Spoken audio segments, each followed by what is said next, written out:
আজকে তো শিবরাত্রির পরের দিন, সবার পারণ, আমাদের পান্না, মানে কেউ পারণ বলে, কেউ কেউ আবার পান্না বলে।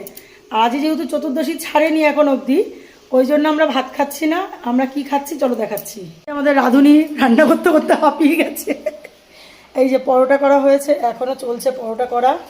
এই যে রয়েছে, আমি দেখাচ্ছি, এখানে যে পরোটা প্রায় লোকের খাওয়া হয়ে গেছে, যেটি খাচ্ছে। এই যে দেখো এখনো কতটা ময়দা মাখা রয়েছে। এখানে হচ্ছে জেঠির হাতের আলুর তরকারি টমেটো দিয়ে, সেটা সবার খুব প্রিয়। আর এটা হচ্ছে ইঁচড়ের তরকারি বৌদির হাতের, এটাও সবার খুব প্রিয়। আর এটা হচ্ছে সন্ধ্যাবেলার জন্য ফুলকপি আলু সব মানে তরকারিটা করে রাখা হয়েছে। বিকালবেলা সিঙ্গারা হবে, চা সিঙ্গারা এগুলো সব হবে। আর রাতে এক সিদ্ধ ভাত হবে। ও আর ওটা কিন্তু সাবু দিয়ে হবে, নতুন রেসিপি। যাই হোক, আরও এখন কিন্তু ঘড়িতে বাজে প্রায় 5:30, মানে এখন চতুর্দশী ছাড়ছে আর আমরা খেতে বসছি। তা চলো বন্ধুরা, দেখো ঘামিয়ে গেছি পুরো।